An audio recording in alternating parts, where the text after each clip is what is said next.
thinking about all the children who are challenged with stuttering, wondering how they will succeed in this rapid-paced, light-obsessed world? Pause, think about it with intentional thought, and consider where we go from here. Stay tuned and hear what Virtuoso Giveton Gelin got to say about how he rose to have an encore at the Lincoln Center. Something to think about with Dale Happy Knowles. What we think, we become. What we radiate, we attract. What we imagine, we surely can achieve. Let's change the narrative, 242. Welcome to Something to Think About with Dale Happy Knowles, and this evening we are here. We're going to have a wonderful conversation all the way from the Big Apple, favorite trumpeter. That's a word, trumpeter? All right, that's a Bahamian word. Exactly, brother. Hey, how you doing, man? Good to see you. Good. Good? Awesome, man, awesome. Glad we could make this happen because I know you have such a busy schedule, and so we're going to try to squeeze in what probably is about 2 hours worth of stuff in half an hour or thereabouts. Thank you, man. Well, it's a great pleasure that we get to do this. You know, I remember when we, quickly exchanged information at Kendall Hannah's funeral. So, right. It's good to be here. Yeah, and that's an icon himself. All you all in these, I don't know, the rare air, I call it, I can't breathe in that air. Right? Yeah. I like that. Yeah, cool. Yeah, well, we want to thank our sponsors, Tom Deb Enterprises and P.J Investments, and we encourage you all there to listen in, listen, ask your questions if you have any, and share any comments that you would like, what you like about gifting, etc. Because there's a lot to be unpacked. And so gifting, just to start out, because your bio is so intense, I think it'd be better for me to just ask you to say one or two things that you want to say about yourself. Well, the good thing is that it all starts in the Bahamas. I went to St. Curtis Primary School, graduated from Windsor Preparatory School. During that time, I was in the trenches because by the time I figured out that jazz music existed in the Bahamas, I ended up stumbling upon this place called Back Around the House. And that's where I was able to meet, my longtime mentor and father figure, Adrian Diagala. And he basically took me on his wing when I was about 12 years old.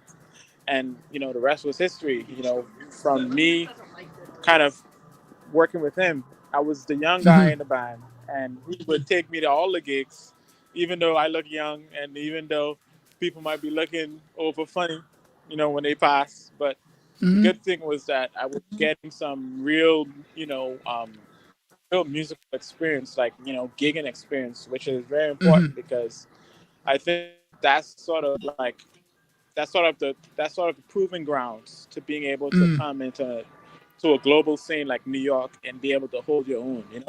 You have to you have to spend the time playing. You have to play. That's literally what it is. You have to get used to being in pressure, get used to being in that position. So he really gave me that platform and and gave me so much more with his knowledge, and that led me to go into the Juilliard School in 2018. And I was basically there until 2021.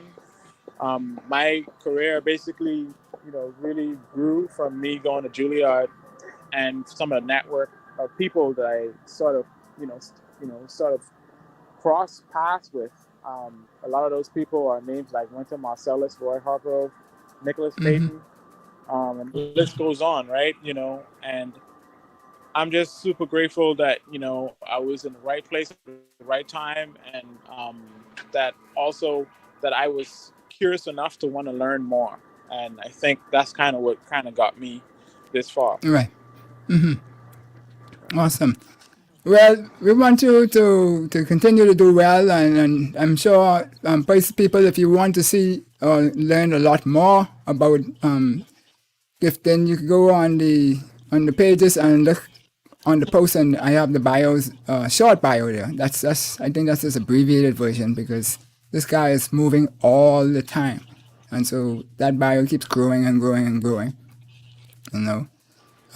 So one thing we want to do before we get any further, because this lady here on the stage, on the screen here, my mom, on why did I lose him? Okay, let me get you back. Yes, yesterday was honored by the national awards, honors awards, with the Order of Merit, and this should not be on the screen. Why is that on the Wow. screen?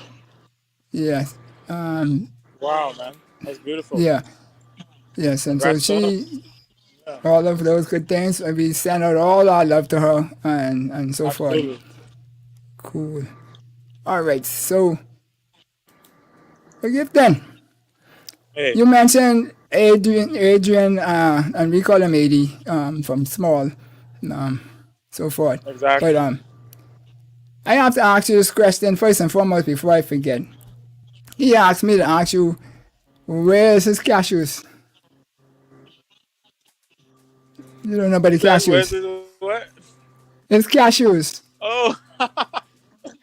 Hey, you know, I ain't gonna lie. You know, I used to be that little rat in the night time. You see, Yeah. Don't worry about that. I was going. We all used to do that. I find any snacks I can find late at night. You know, Yeah, that's funny cool. that he would tell you that though. Yeah, that's my boy, man. That's my boy. Yeah. So one of my questions we have here was, how can you tell us about your early life in the Bahamas and how your musical journey began? You started to say about the journey itself, but the life itself. What kind of background and environment that you came out of? We talk about from Stuttering on Lincoln Avenue to Encores at Lincoln, Lincoln Boulevard, Encores at Lincoln Center. I just couldn't Exactly. resist the Lincoln. There's double Lincoln. Well, yeah, that's the story, absolutely. And you know, I grew up on Lincoln Boulevard. You know, I grew up with a family, a Haitian family, and you know, we pretty much worked hard for everything that we can get. So we didn't have really much on the table. So everything, I didn't grow up privileged or anything like that. So for me, I pretty much got into music because I was playing piano for my church. So I wasn't really a trumpet player yet. I was just playing musician, like, you know, different instruments for the church. But once I got to primary school, there was a band director who kind of did like marching band stuff. And I was one of the drummers for their band. And he told me, hey, man, we have too many drummers in this band. We need a trumpet player. Like, you know, anybody want to volunteer to be a trumpet player? Now, here's me. I can't even afford a trumpet. I raising up my hand saying, okay, I'm going to volunteer, right? And so he said, okay. He said, okay. I say, all right, then. Well, I went and I told my daddy, I said, hey, you know, I joined in the marching band. I need a trumpet. And luckily enough, he didn't really have to buy a new trumpet because somehow there was a lady that he gave a trumpet to a long time ago. And he was wondering, I wonder if she still have that trumpet. And she was a lady at the church. So sure enough, that next Sunday, I went straight to her and said, oh, do you still have that trumpet? You still have that trumpet? And she said, oh, I think I might have it. And, you know, that was the beginning of me, you know, getting the trumpet for the first time and falling in love with the trumpet. My dad showed me the first couple of notes on the trumpet because, you know, he kind of played a little of all the instruments. You know, he was mainly a guitar player. I mean, he is mainly a guitar player. And so, yeah, my life was basically, for me, I think once I got into jazz, I was able to really see more possibilities and see how music could have been a career path. I didn't really think of music as a career path. I just loved it. Okay. So when I started hanging around Adrian, I felt like it was a little bit more of a support system for me to really be able to achieve my dreams, you know, in terms of the musical goals that I had. Prior to that, I pretty much was, you know, like any other, any other kid on Lincoln Boulevard, playing basketball Yeah. on the court, having fun. Um, but I felt like when I was able to meet Adrian, I was able to get a little bit more of a vision and a little bit more of a trajectory for myself, and be able to Right. plan and to be able to see like what I can be, you know. Yeah. So that's what life was like, and I wouldn't, change it for anything in the world. Everything happened for a reason, and it made me who I am Yeah. today. Yeah. And you said one nugget there, well, not one, but a couple in there, but one I'll highlight one was that your passion, you followed that passion, not necessarily for the money and stuff like that. And, everything else follow way easier afterwards. So that's the key for some of the young people out there to follow on. So what were some of the major challenges that you faced when you decided to teach yourself the trumpet?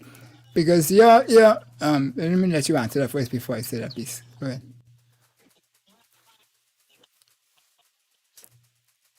You Well, got it? What were I some of mean, the the major trumpet is a very challenges? hard instrument, so that was my first challenge, right?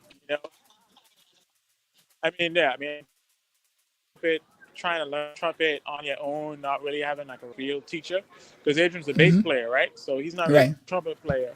So I had to really figure out a lot of things on my own, but I think that also helped me to really build a personal style on the trumpet, and a lot of people like Louis Armstrong kind of learned the trumpet the same way. He didn't have a teacher. He just, played around and, just kept playing until he figured it out.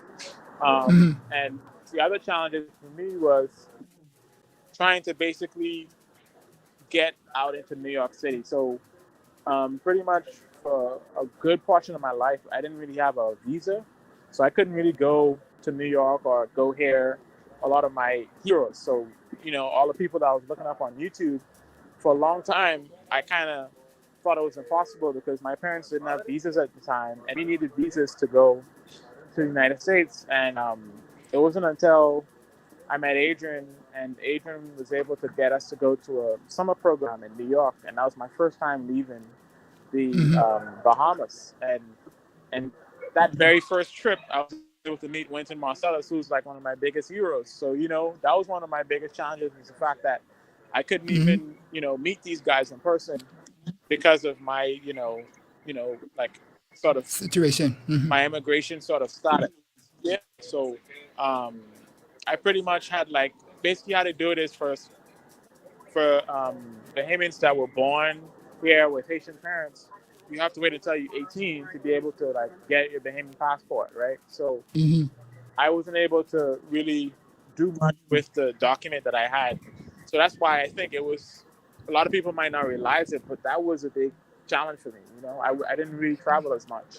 Right. And then I think other than that, I felt like it was all up to me to really, once I had the opportunity to be seen by some of these great, masters and musicians, it was up to me to sort of, put in the work and to be consistent, right? I think that's a challenge in itself, is to wake up every day and to be like, hey, I'm focused and I'm committed to, keep putting in this work so that I can, achieve this long-term goal. And the long-term goal is to be, a musician that's in New York that has, some sort of level of his own sort of lane in the music industry. And I felt like I had confidence in myself because I knew that I was a little bit of a different, case, because I come from the Bahamas. Not a lot of people come from the Bahamas. And I'm also coming from a background, like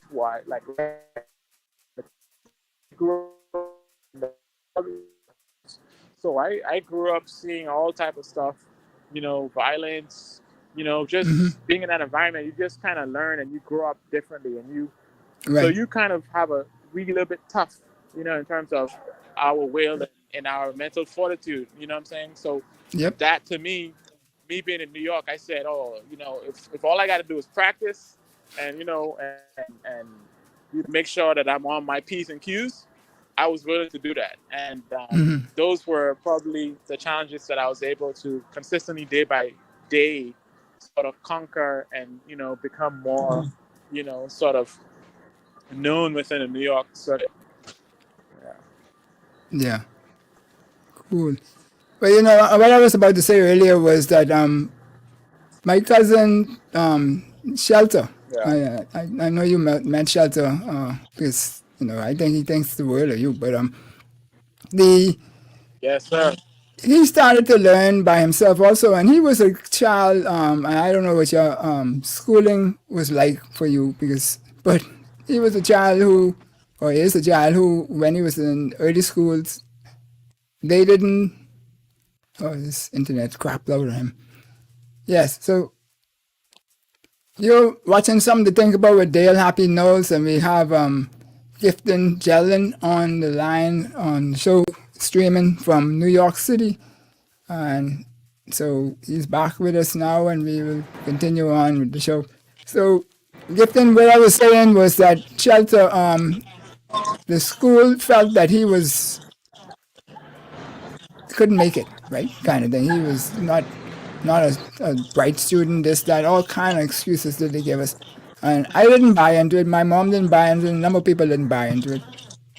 But I think, you know, when he started to play, that really opened him up much more.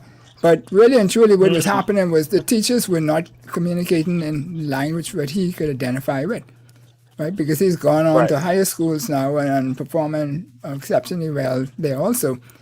But, excuse me, I just wanted to know how did music help you if you had that same type of challenge in it? Because we talked about you and stuttering and stuff. I don't know, a lot of people know that, but how to sing to somebody who was stuttering, also playing a trumpet. And then I think it's your brother who told me that you really is another prince, right? Because you play almost every instrument. But go ahead, you. Well, that's because of the church. I tell you that now. But for me, I think when I got into jazz, especially, I felt like it kind of made me a little bit more mature. Like I felt like I was growing, like in terms of in the way that I thought. Like I just made better decisions. I was a little more disciplined. I felt like that it just expanded my mind. Like I felt like there was nothing that I couldn't really sort of grasp. I think for me, growing up, I think I was just a little bit like, I just had a lot of energy, so I was always, playing on the field. I think trumpet was an instrument that was good for me because I had a place to sort of like, transmit all that energy, and I think that kind of sort of mellowed my sort of energetic self back when I was in school, and probably when I was Shelter's age, so I was probably one of those people. And I felt like once I got into the trumpet, once I got into jazz music especially, I was just becoming a little bit more serious. I just became so much more serious. I went from, playing around all the time to just being like very serious and but I felt like that was because it was kind of like a light bulb when it went into my brain once I figured out that like this is like what the higher ups in the music, are doing. Like once I knew who Miles Davis was, once I knew who Wynton was, once I knew who Roy Hargrove was, it was like a light bulb that went into my brain telling me that, wow, like, people that play trumpet can pretty much tour the world and be successful, touring artists and, have businesses, and liaison with their brand and all this kind of stuff. And I remember at this time, I wasn't able to tell my parents that, hey, there's a future in music. They didn't understand it at first. So I had to like go online and try to show them people online. And this was sort of what was going on around grade 7, grade 8. And I think that's when I realized that like I needed to take my academics seriously because I wanted to go to college. I wanted to be in New York. I wanted to get a scholarship. So I kind of just started to like be a little more serious about everything. I just think that, a lot of the times we all have different ways of learning. Like I'm a very Right. auditory sort of person. And when I hear something, I hear it in repetition. It doesn't leave my brain. And maybe Shelter might be someone like that too. So there's different type of learners, and I think for a lot of the time with students that are at a certain age, learning what that method is can pretty much make their learning process more effective. And sometimes Right. people say, "Oh, we don't think he's ready." If that's not really the case, it's the fact that they don't really know how to approach a student like that, right? Because a lot of people like us, who are artists and who have this like very unique way of thinking, we learn differently, but our capabilities are just as great, but we just Right. learn differently. So I think it's just learning Right. and figuring out what method is. Cool. So, talking about Adrian now. Yeah. How did Adrian Adrian, help you? I'll say one more thing. Go. I was going to say No, I was one gonna more say, thing how did about he help Adrian, you that open when you talk about that? stuttering, Go ahead. You go ahead. I think we got a delay.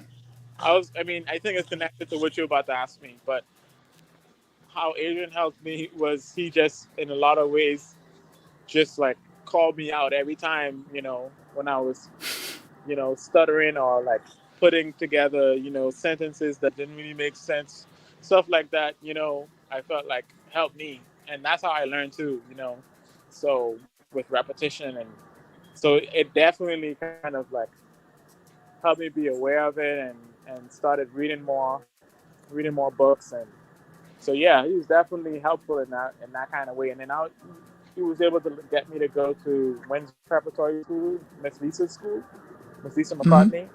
She's Yeah. very instrumental in my growth as well. She gave me, a scholarship to go to that school, and I'm so grateful for it because, that was basically the school that led me to Juilliard. Right.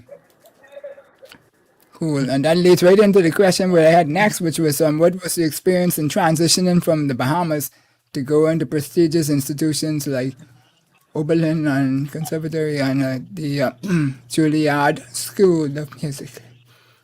So, you gotta put that on Yeah, the man. top. Well, it was definitely a transition because, first of all, you have it where you have the tropical climate and then you have this cold climate in both Ohio and New York, right? So I definitely had to get used to that. I don't think I'll ever get completely used to it, right? That's one thing. But then, as well, is just different culture, a different cultural sort of, you know, um, way of doing things, a way of life. Um, and with New York, it's a very fast-paced, progressive, competitive sort of city, and it's pretty much like the Mecca, right? And so when I was coming here when I was young, I kind of sensed that. I sensed that all the best people of the world are here. And for me, I was just interested in all the musicians. But as I come to, live in New York longer, I understand that it's just very much in all fields. There's just so many people that are really like high up in terms of what they're doing and their intention behind it, and how even aggressive they can be about their vision, right? I felt like those were probably one of the biggest differences in culture, because in the Bahamas, I feel like there's something great about our people, because we are more warm spirited, and and sort of, I feel like we are more personable. Like Right. in New York, people don't say hi to you when they walk past you. They just go in somewhere. You know what I'm saying? And they Oh boy. New York, Big Apple, Internet. And we talk about the Bahamas, little small Bahama land, and that's the big New York, the Big Apple city of the world. Dropping, I'm sorry dropping, about that. dropping. I don't know if Yeah, it's me. I don't know why it's dropping. But yeah. to finish what I was saying, yeah, it's not as personable, and there's these different sort of cultural sort of things about the two different places. So when I came to New York, coming from the Bahamas, I had a lot of catching up to do in terms of cultural things about like how me being around these kind of artists, right, who are from the United States, the way you sort of approach them, you kind of have to be a little bit aggressive sometimes, you know, or, you know, maybe sometimes you kind of have to chill out. You got to know when to chill out. You got to know when to, Right.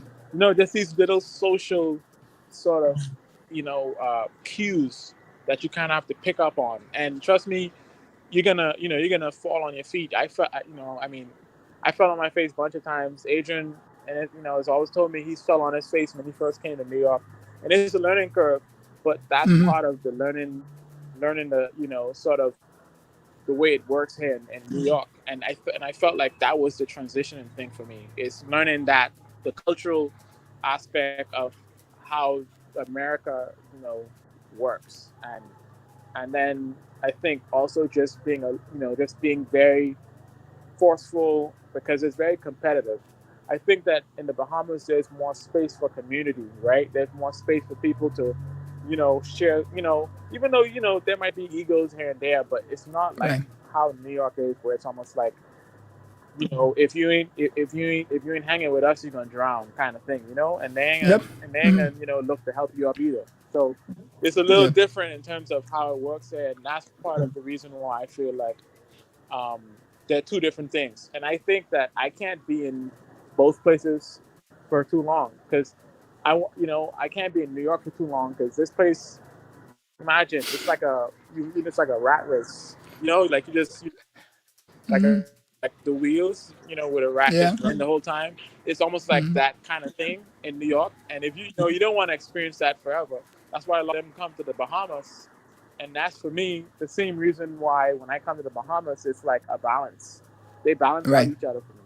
And so Bahamas is my way to also, you know, go to the beach, you know, be able to experience, you know, family. Like it's that way of me balancing. So I find there's pros to both places. Um, Right. and I feel like I have an edge over someone that's New York born and raised compared to me Right. being someone that lives in New York, but I get to come to the Bahamas, you know, once a month, you know? Yeah, to relax and blow off some steam that they Yeah, can do, exactly. they do in a different way, right? And which is not Yeah. always positive. But you mentioned Yeah. peaks and valleys in that just now that you would have gone through. And you know, I keep looking at you every time I hear you perform and you come to Nassau or and so forth, and you just keep going from to another level. And the last time I heard you, you would have been in the church at the funeral of Miss Hannah, and you played a piece. I can't remember the name of the piece right now, but that sound in there that day, I was like, "Is this what you doing in them big fancy Radio City and the rest of them type of places, man?" I could just imagine how those people are just falling in love with you left, right, and center. So how do you strive and drive straight to that? I know you say you come to the Bahamas to retune yourself and what have you, but how do you get to go through that? And then what lessons these giants in your mind teach you in striving through that? Because you said that they are very aggressive and focused and determined, and we do that when we in sports and stuff, but most of the time then we take the chill pill, slow 20 type move. Yeah. And that's the thing, you know, I watch a lot of basketball. You know, if I hang with Adrian, I got to watch a lot of basketball, right? So Yeah. um, there's a lot of that same kind of, you know, commonality with people that are in, you know, in the higher up in their discipline, where they all have this similar kind of mentality, right? This mindset, you know, very determined, very focused. And that was sort of the main thing that I felt like I was able to, you know, sort of pick up as a sponge being around those type of people is the way they think and the way they sort of their intent about everything they do. I felt like those were the biggest lessons because in terms of musically speaking, I can go to their recordings and I can study and I could research and I could do all of that stuff. But the things that you won't learn from the record or from the recording is the fact that this guy, whoever, you know, Wynton Marsalis, for example, you hang around him for a day you watch what he talks about. You watch what he, you watch his, living habits. You Right. see how he, sort of like what's his mindset? What is he thinking about? And you'll find that that is probably worth so much more gold, right? Because what's really more important is the mindset. If you have a mindset of greatness, that's better than someone that's already great but don't have that mindset. The reason why Yeah. is because when you have a mindset of greatness, even if you're not yet at that level, you will eventually get there because your mindset is right. And that's why for me, that was the most important thing. It was really about me being able to ask some questions about what do you think about this stuff, like what do you think about like conceptual sort of questions, not Right. specific music questions, right? And this is the type of questions they liked because when I asked him about, so what do you think about Miles, and his career, and and like what do you think about his body of work, like questions like that Right. is more general, and it kind of gives you more. It gets more of a gem than for them to say, okay, on this recording, I played a C major chord and then I played an F major chord here, right? Like that's not as valuable as you knowing what they think about, other masters, other greats, because you get to learn more about the way these guys think, because he's on that level too, and I Yep. think that was probably the best lesson from people like Ron Hargrove and Wynton, was the fact that they were embodying it, like they were it, and the fact that they are embodying it, and that they are sort of Ready. New York. being New York. sort of consistent, um,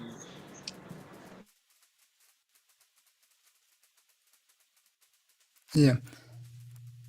So, folks, New York has millions of people, and I know what kind of challenges we have in some of our networks around here. And so I can just imagine what they go through in some of the spots that they have in terms of keeping up service so that people can have their continuity. And these are some of the things that you got to work through. And what Gifton was talking about a lot is, as you know, everybody has to go through those things also to get to be successful in what they're doing. And so hopefully he'll be able to get out the freeze and pop back in, and we can continue, because I know he's on a tight schedule. So, so far I'm hoping that we will be able to do those things. Why is this making noise? So folks out there, let me know. Put some questions in the chat, so when Gifton comes back, we could ask him some of your questions, so forth, and go from there. Wow, Yeah. man. I don't even know what to say. I have all full bars here, and it keeps doing it. Yeah. But just to Right. finish my point, I think the main thing is be around people that are of that same level of greatness that you aspire to be, and the main thing is to ask them questions. Ask them questions about their habits. Ask them questions about how they think about the world, and that will give you so much more value in understanding how to become like the people you aspire to be. That type of greatness. Yeah. Cool. And so that's key right there, because what I normally say to people who come and ask me advice, or who I'm mentoring with youth and stuff, is the intangibles is a way greater portion of your success than the tangibles. So how well I hit the baseball, Right. or how hard I could throw, that's not what really make me Exactly. successful at that, And from what I'm hearing you to say, it's pretty much the same as that is in those sports as it is in music, and so forth. That's It's the awesome. same in everything, right? If you want to be a great businessman, you got to hang around great business people, right? You need some mentors, right? You're not just going to learn the books and learn, right?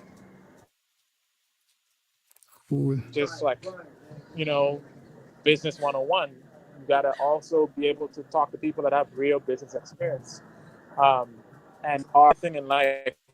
So that's why I kind of connected to in the same way. It didn't just help me in music, it also helped me in life and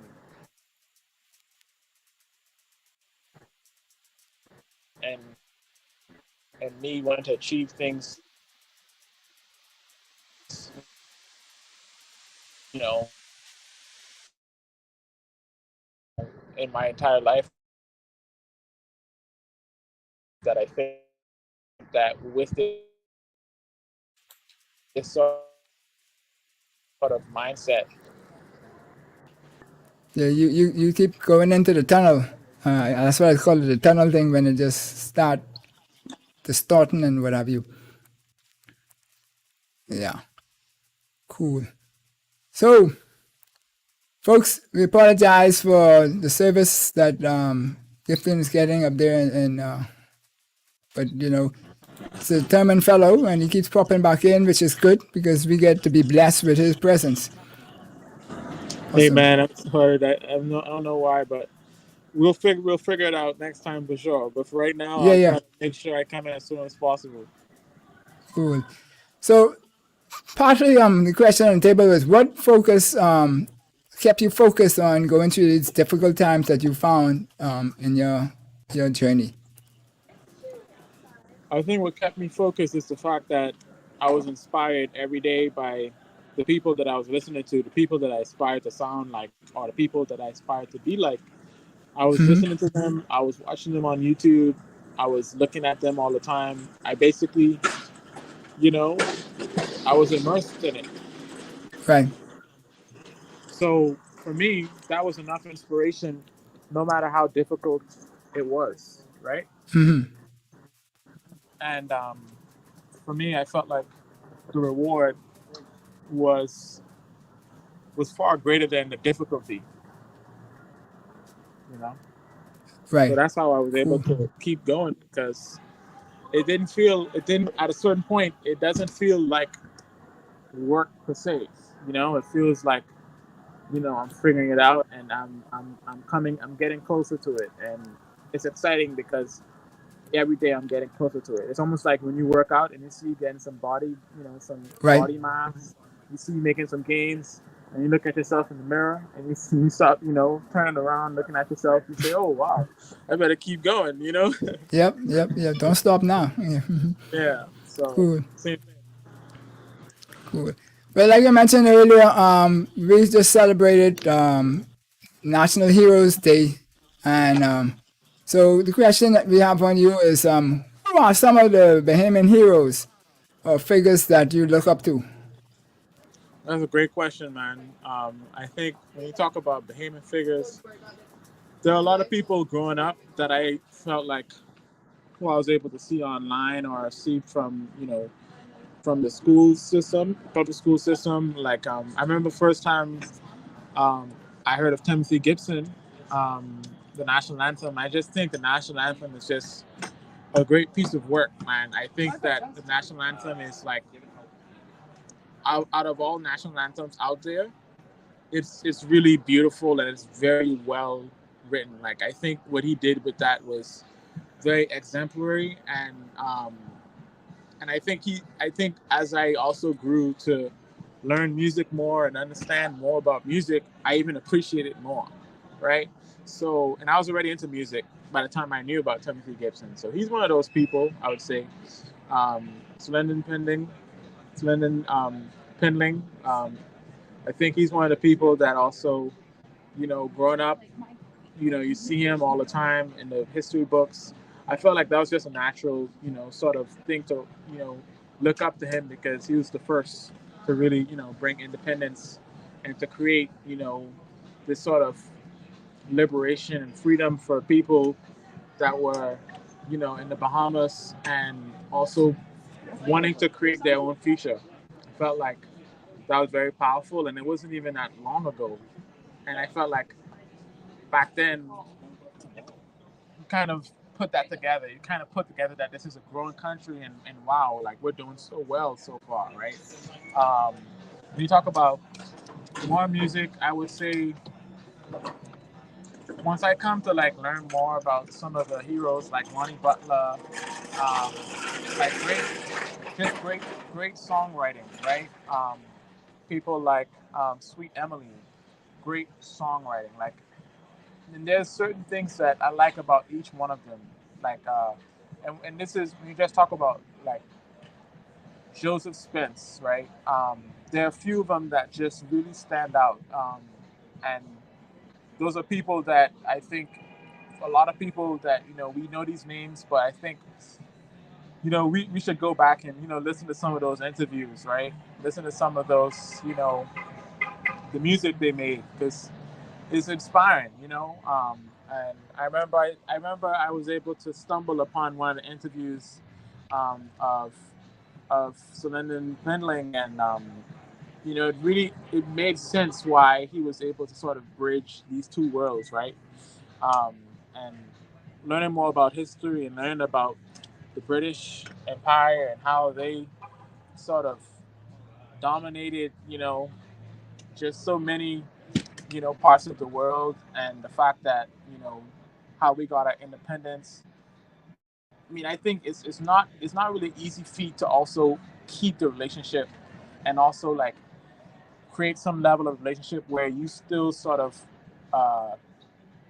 put your country in a position where it's only going to succeed, right? And I think that it's because of these forefathers that we're in the position we are in today.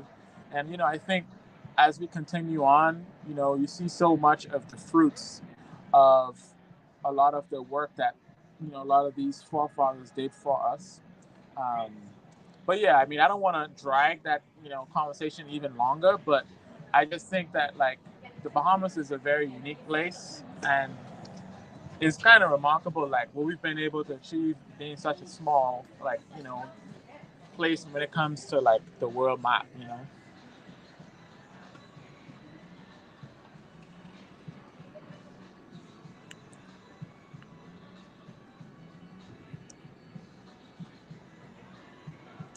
I can't hear you. Yeah, plane was flying over, so I muted. Sorry. I look forward to your rendition of the national anthem. I'm being inspired by all these people, so that you Well, could put a little. Actually, I did my rendition of the national anthem recently at the World Relays. Okay, I If missed you're that. able Yeah. to catch that, but it's on YouTube. I posted it up on YouTube. You can just type in Giveton Gelin Bahamian Right. National Anthem. Yeah. Okay, will do. So, in your opinion, what are the potential for the Bahamian youth in the creative arts, in particular, and music in particular, and how can this potential be maximized? Okay, I think the potential is very high. I think that it's no surprise to all of us that there's like an abundance of talent, and the main thing is guidance. In order for that each talented sort of individual to be able to sort of continue that path of growth is to Right. have the right guidance, because I'm an example of Adrian being someone that I met at the right time, give me the guidance to fully bloom the potential of basically my gift. And a lot of people have that, but they don't necessarily have a sort of mentor or someone to guide them to fully realize the potential of their gift. And that's really the thing that I think that would completely change just the way people, sort of view music coming out of the Bahamas, because it's good. Yeah, it's literally it's literally like we've made so many waves on the global market, but at the same time, it's like we have an opportunity to be something like Cuba, where there's like hundreds of So it's right. musicians that are, what I'm saying, going out there and really representing the country in a very high sort of fashion. And that's what I think the potential is. The main thing is that we need to put some educational initiatives in place. I've been working on my end. I've been doing this thing called In the Shed. I just took 5 students to Manhattan School of Music summer camp in New York, Right. all under 18. We gave them full scholarship, everything covered, all expenses paid. And that to me is sort of an example of what Adrian did for me when I was about the same age as the students. And 5 students now get to experience that, and now they get to bring that, they get to realize that gift even further. And it's exactly what needs to happen, right? There needs to be more funding given to these kind of initiatives, because this is what will actually, like, it'll kind of do the sort of same thing that happened to me in terms of light bulb kind of turn on in my head, because when I could see in all of these young, like these young students were like 15, 12, 17, and one was 15. And trust me, when they're in New York and they see all these other young people playing the same instrument as them, and they see all of them just also talented, and they see how, like, oh, he's doing the same thing that I'm doing, and he's doing it at a very high level, it inspires them to, to sort of believe that they can do it too. And that's, you can't really replace that. Like, they, what I'm saying? There's no other way for them. YouTube is not going to do that as well as them being in the same room as these students and being able to share knowledge, right?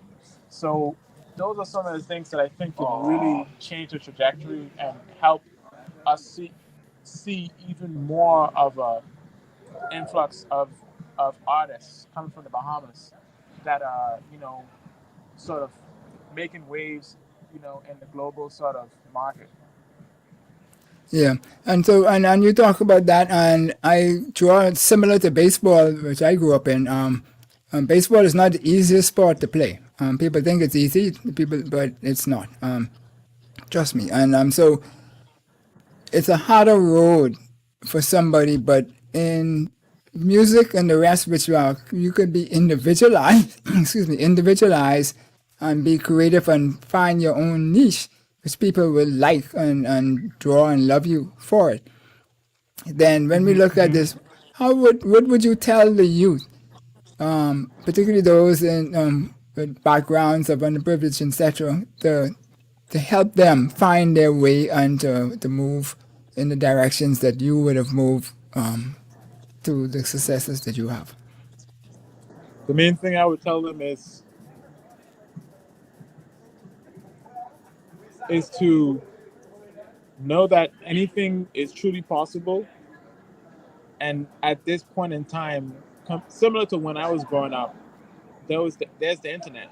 And it's a little bit easier now to figure out possibilities to do what you really want to do. So say, for instance, you want to be someone that, you want to be an actor, right?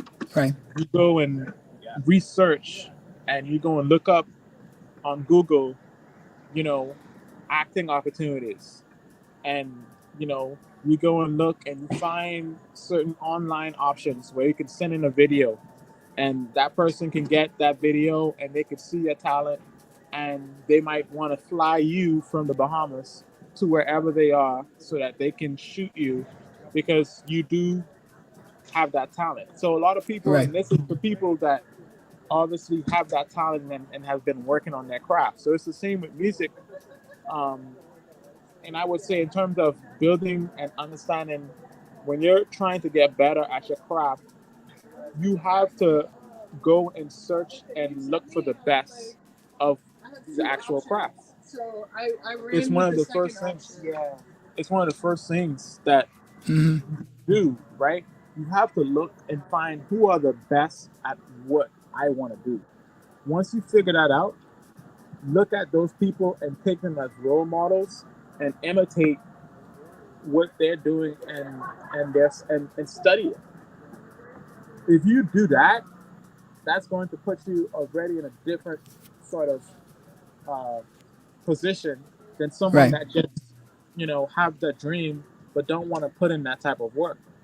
Same thing is if you want to be a baseball player, if you want to be a basketball player, go look up LeBron James, learn, like look at his videos, learn all of his moves. Go look at Michael Jordan, go learn all of his moves. Like sometimes it seems so like sometimes people think that like, oh, like that's impossible to do that, but that's literally what Kobe did.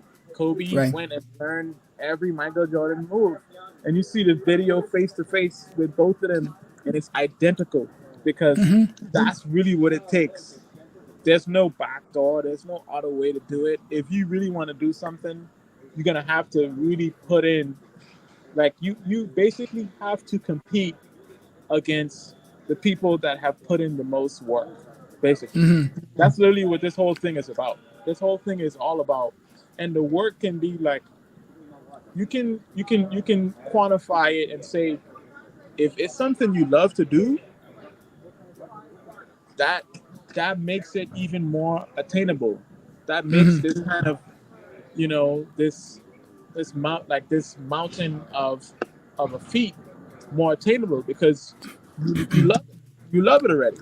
And so that's the main thing that I want to let people know, that like if you do want to do something, find out who's the best at it and study them.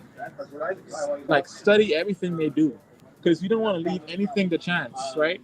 And if you do Right. that, now you put yourself in a better position to get the opportunities and to be in sort of the rooms that you want to be.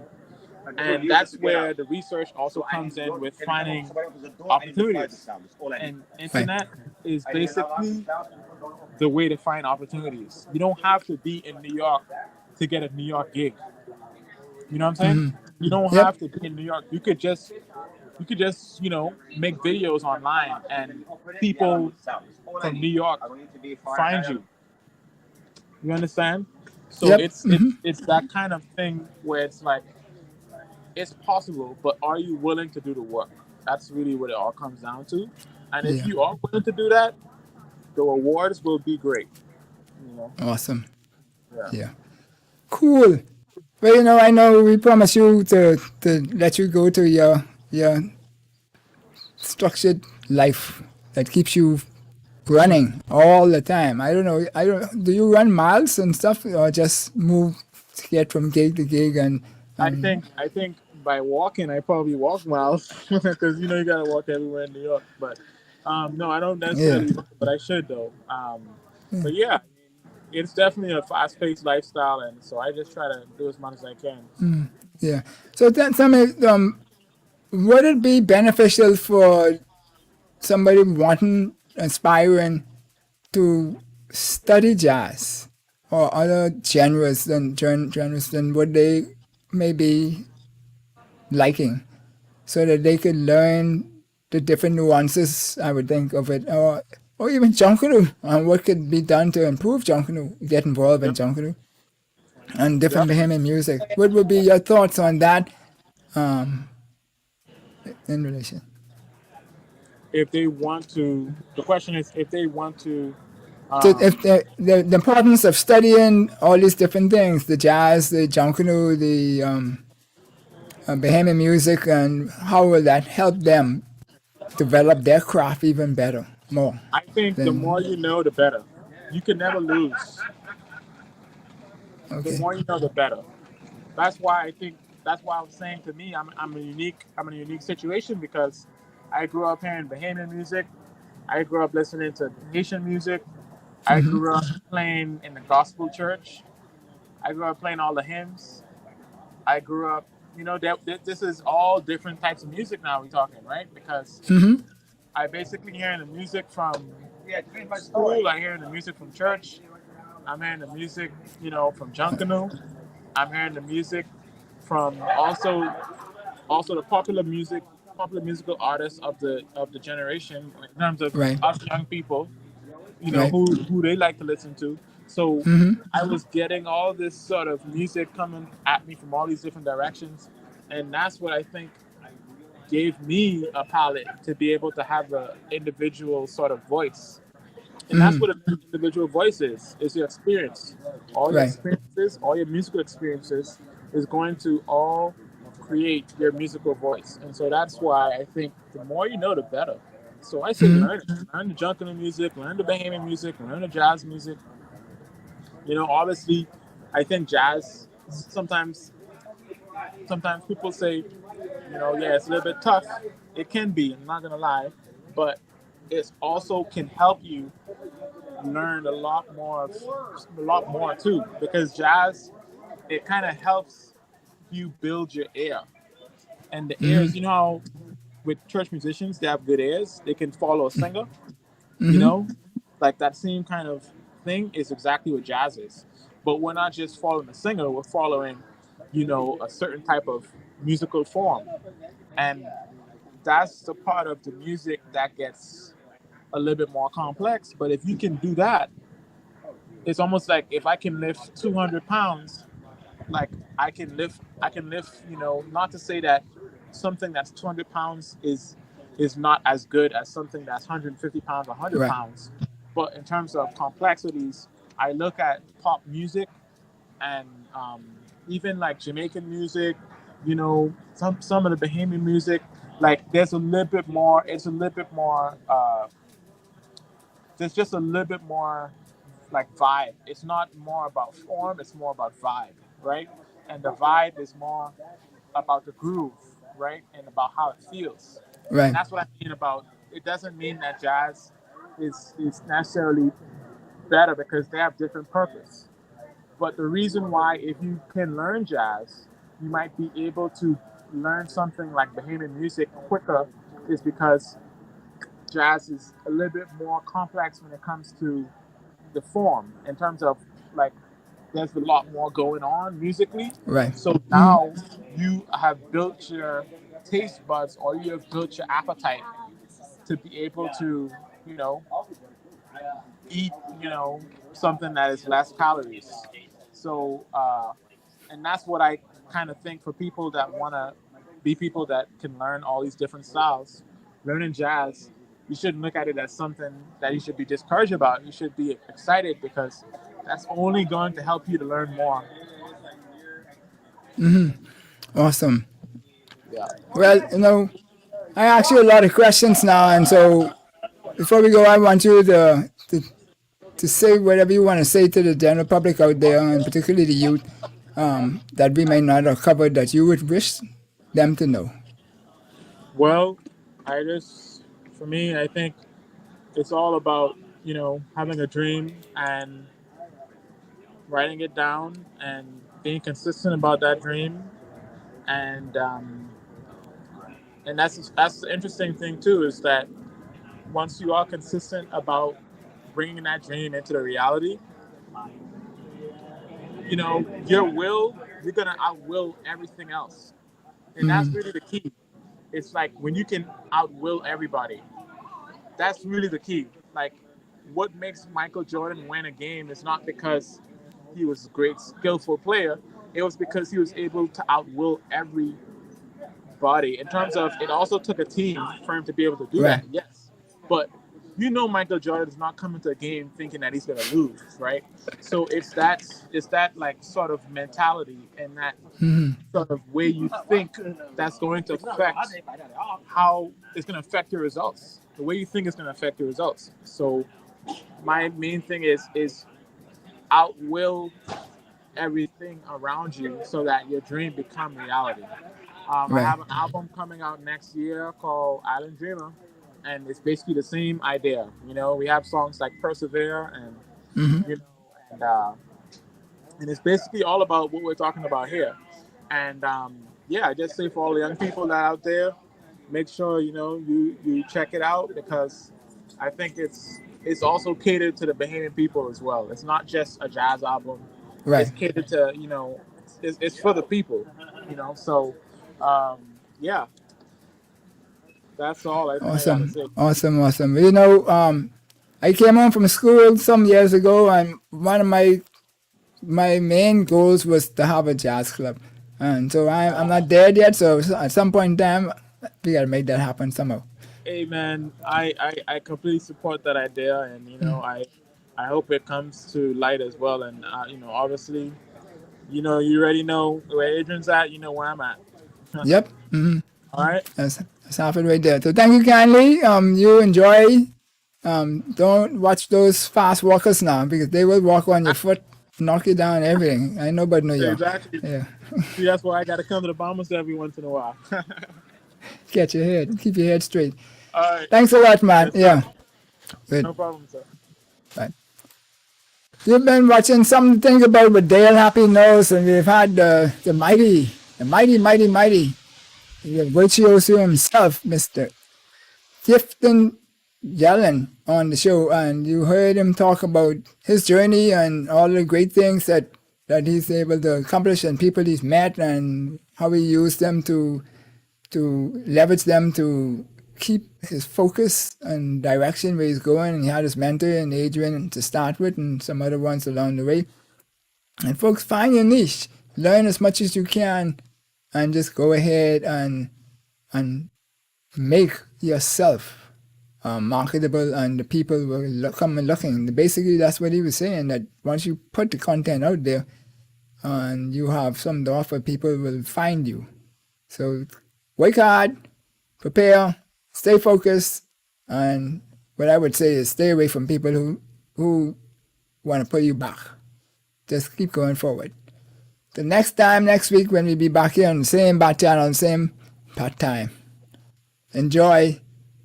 And kudos to all of those who got awards on the weekend, national awards. And we leave you in a little bit of mourning for our friend, Mr. Philip Galanis. May his soul rest in peace.